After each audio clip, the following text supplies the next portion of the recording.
নিয়েছিলাম পোলাও। তার জন্য কাজু আর কিশমিশটা আগে ঘিতে ভেজে দিয়েছিলাম। তারপর গোবিন্দভোগ চালটা ভালো করে ধুয়ে তার মধ্যে আদা বাটা, হলুদ, চিনি, লবণ আর বেশ খানিকটা ঘি দিয়ে ভালো করে ম্যারিনেশন করে নিতে হবে। পোলাওতে যে জলটা দেওয়া হবে সেটা যতটুকু চাল দেওয়া হবে তার ডবল জল দিতে হবে। তুমি যেই কাপে চালটা মাপবে যতটুকু হবে ঠিক ততটুকুই ডবল দিতে হবে জল।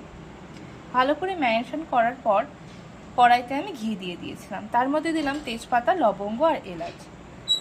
একটু হালকা সটে করে নিয়ে দিয়ে দিলাম চালের মিশ্রণটা, ওটাও হালকা করে একটু সটে করে নিয়ে দিয়ে দিতে হবে জল, চালের ডবল পরিমাণ জল। জলটা দিয়ে একটু নেড়ে নিয়ে ঢাকা দিয়ে দিলাম। খানিকক্ষণ পর ঢাকা খুললে দেখলাম যে আরেকটু জল আছে, আরেকটু জলটা শুকাবে। তার মধ্যে দিয়ে দিলাম কাজু আর কিশমিশ, একটু নেড়ে চেড়ে নিয়ে আবার ঢাকা দিয়ে দিলাম। খানিকক্ষণ পরে খুলে দেখলাম রেডি আমার পোলাও।